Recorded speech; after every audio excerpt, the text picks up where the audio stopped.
Morning student, future IAS academy way to success में आपका बहुत बहुत स्वागत है।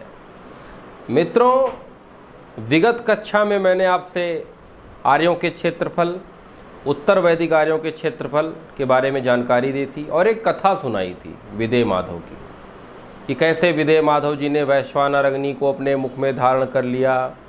घृत, मुँह से घृत बोलते ही वो वैश्वानर अग्नि उनके मुँह से बाहर आ गई और बाहर आके वो पूर्व दिशा की तरफ बढ़ती चली गई और रास्ते में सभी नदियों को जलाते हुए, सभी जंगलों को जलाते हुए अंतिम में सदा नीरा, जिसका वर्तमान में नाम है गंडक, में जाकर लुप्त हो गई।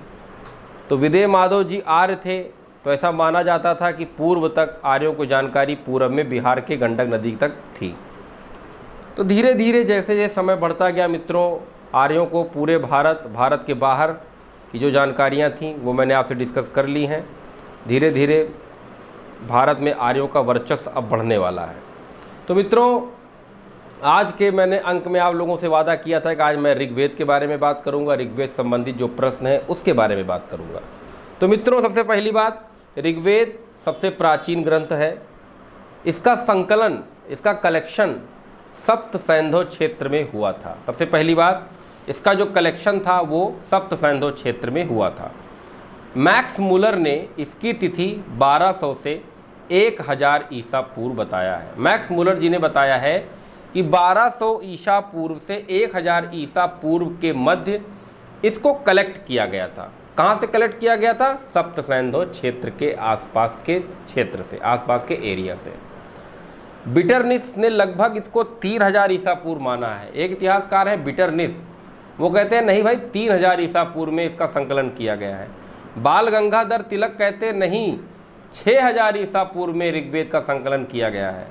ऋग्वेद को मित्रों 10 मंडलों में विभाजित किया गया है। कितने मंडल में विभाजित किया गया है? 10 मंडलों में विभाजित किया गया है। देखिए, जितना पॉइंट मैं बता रहा हूँ आप नोट करते चले, हर पॉइंट पे क्वेश्चन बना है। उठा के यूपी पीसीएस कंसल्ट देख लीजिए, हर पॉइंट पे आपको जितना मैं बता रहा हूँ इसके बाहर से कुछ भी नहीं पूछा जाएगा। तो आइए चलते हैं। ऋग्वेद 10 मंडलों में विभाजित है, जिसमें से 2 से लेकर 7 तक के मंडल को प्राचीन मंडल के नाम से जाना जाता है। 1 से लेकर 10 अंक हैं, उस 10 अंक के बीच में 2 से लेकर 7 तक जो मंडल है वो बहुत प्राचीन मंडल के नाम से जाना जाता है, क्योंकि इस मंडल को एक ही वंश के ऋषि से संबंधित है। मतलब मान लीजिए, ऐसा मान लीजिए कि मंडल 2 से लेकर मंडल 7 तक जो मंडल है ऋग्वेद के, उसको एक ही ऋषि द्वारा लिखा गया है, इसलिए सबसे प्राचीन मंडल के नाम से जाना जाता है। अब प्रश्न पूछा जाएगा, ऋग्वेद कितने मंडल में बड़ा है? तो ऋग्वेद 10 मंडलों में बटा हुआ है। अब क्वेश्चन पूछा जाएगा कि ऋग्वेद का कौन कौन सा भाग सबसे ज़्यादा प्राचीन है? तो ऋग्वेद का 2 से लेकर 7 तक का जो भाग है सबसे ज़्यादा प्राचीन है। तो मित्रों, 10 मंडलों में ऋग्वेद को विभाजित किया जाता है। 2 से लेकर 7 के मंडल एक ही वंश के ऋषि द्वारा संबंधित हैं, इसीलिए इसको प्राचीन वंश मंडल के नाम से जाना जाता है।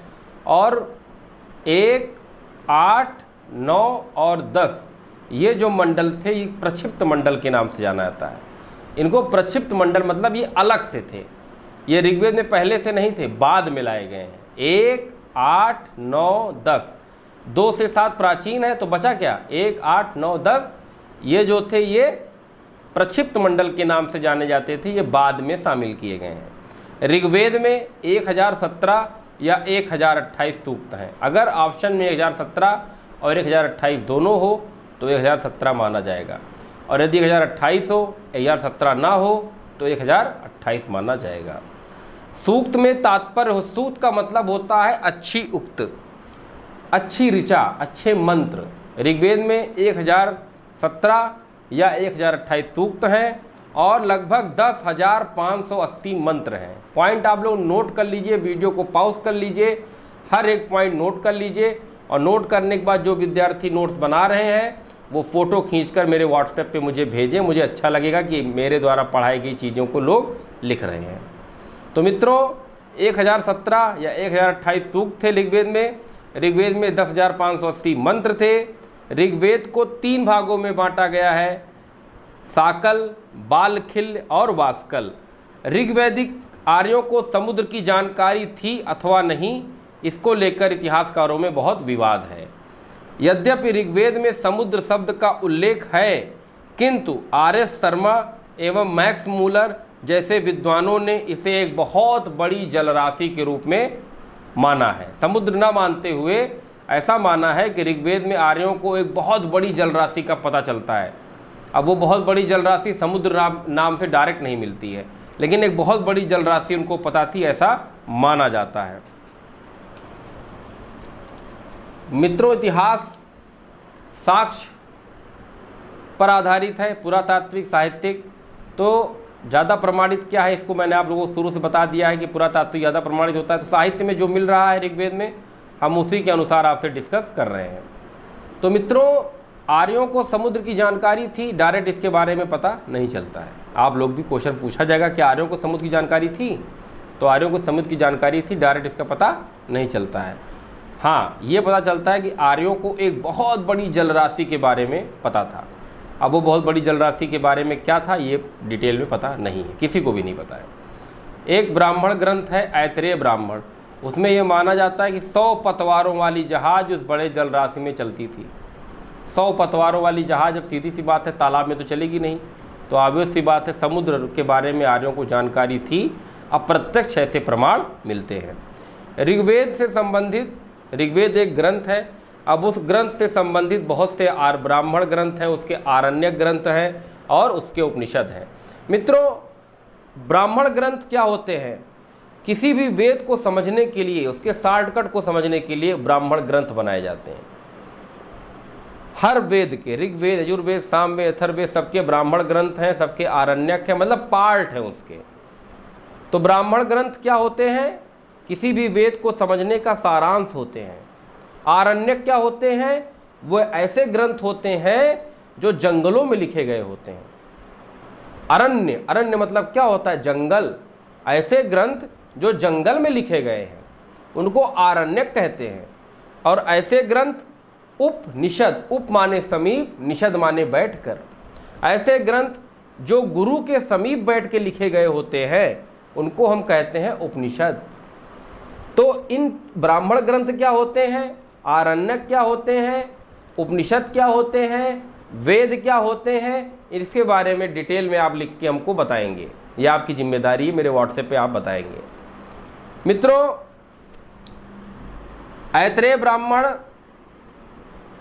किसका ब्राह्मण ग्रंथ है, ये आप हमको बताएंगे। और आप हमको बताएंगे कि ऋग्वेद के 2 ब्राह्मण ग्रंथ कौन कौन से हैं और इन दोनों ब्राह्मण ग्रंथों में क्या क्या चीज़ें महत्वपूर्ण पाई गई हैं। जो यूपीएससी और पीएससी के बच्चे तैयारी करने वाले हैं वो डिटेल में लिख के मेरे व्हाट्सएप पे सेंड करेंगे, क्योंकि जब तक आप कोई भी चीज़ डिटेल में नहीं लिखेंगे, खासकर यूपीएससी और पीएससी के बच्चे, तब तक वो चीज़ें, वो लिखने की जानकारी आपको होने वाली नहीं है। किताब लेके बैठ के दिन भर पढ़ने से कोई फ़र्क नहीं पड़ता है। मित्रों, आप लोगों को हर दिन लिखने की प्रैक्टिस करनी चाहिए, चाहे वो वनडे वाले बच्चे हों, चाहे वो यूपीएससी के बच्चे हों, चाहे वो पीएससी के बच्चे हों। जितना लिखेंगे आप, कोई भी चीज़ यदि आप लिखते हैं तो आपको याद रहती है। कोई भी चीज़ इम्पॉर्टेंट है तो किताब से आप निकाल के उसको अपने नोटबुक में लिखिए, तो वो चीज़ें आपको हमेशा याद रहेंगी। तो हमेशा याद रखिए कि ज़्यादा से ज़्यादा लिखने का प्रयास करिए। जितना ज़्यादा लिखेंगे उतना ज़्यादा आपको वो चीज़ें याद होंगी। और क्लास को, जहाँ पे समझ में क्लास की कोई भी चीज़ें आपको नहीं आ रही हैं, तो मैंने आपको बार बार कहा कि मेरे व्हाट्सएप नंबर पे आप सेंड करिए, शेयर करिए और ज़्यादा से ज़्यादा पूछिए मुझसे। जितना पूछेंगे मैं उतना ही बार बताऊंगा आपको। तो मित्रों, लिखने, जितने भी व्यक्ति आज सफल हैं, जितने भी विद्यार्थी आज सफल हैं, मैं उनके बारे में उनका एक मूल मंत्र आपको जाते जाते दे रहा हूँ कि वो लेट की किताब से नहीं पढ़ते थे, वो बैठकर आराम से चीज़ों को पढ़ते थे और जो पढ़ते थे उसको नोट करते थे। देखिए, हर दिन मैं लेक्चर दे रहा हूँ ब्राह्मण, हर दिन मैं आपको लेक्चर देता रहूँ, ऐसे पढ़ो, ऐसे पढ़ो, ऐसे पढ़ो, तो वो लेक्चर कहाँ तक प्रभावी हो रहा है, कहाँ तक आपके मन मस्तिष्क में हो रहा है, वो मुझे बताएं कि हाँ सर, मैंने आपका ये चीज़ अपने लाइफ में फॉलो किया और आज मुझे समझ में आ रहा है। तो ये अच्छा लगता है मित्रों।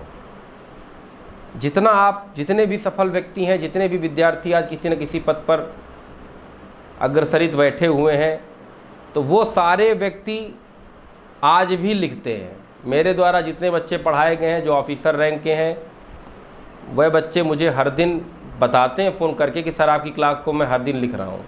और कई बच्चे हमारे लखनऊ में हैं, दो तीन बच्चे जो एसआई हैं मौके पे, एक बच्चा हमारा एसटीएफ में है, स्पेशल टास्क फोर्स में है। तो वो बच्चा पीसीएस की तैयारी कर रहा है। इसी वीडियो को वो हर दिन नोट करता है और हर दिन मेरे व्हाट्सएप पे सेंड करता है। अब आप सोच लीजिए कि वो एक जॉब में ऑलरेडी है, उसके बाद दूसरे जॉब के लिए किस तरह प्रयास कर रहा है। कई बच्चों का डिमांड था सर कि मोटिवेशन क्लास जैसे आपने पहले दिया था, दोबारा एक मोटिवेशन क्लास और दीजिए। बिल्कुल दूंगा, मैं आप लोग को हमेशा मोटिवेट करता रहा हूँ और करूँगा भी। तो मित्रों, आज के इस अंक को यहीं समाप्त करते हैं और ज़्यादा से ज़्यादा आप लोग इस वीडियो को शेयर करें, सब्सक्राइब करें, लाइक करें और मेरे इस मेहनत जो मैं कर रहा हूँ, इस प्रयास को जो मैं आप लोगों तक पहुँचा रहा हूँ, उसको स्वर्णिम तक पहुँचाने का आप लोग मेरे साथ मिलकर प्रयास करें कि ये कोचिंग स्वर्णिम भविष्य तक पहुँच जाए। इस कोचिंग का जो भविष्य हो वो स्वर्णिम हो और साथ साथ आपका भी भविष्य स्वर्णिम हो। इसी के साथ मैं आपके उज्जवल भविष्य की कामना करता हूँ। बहुत बहुत धन्यवाद।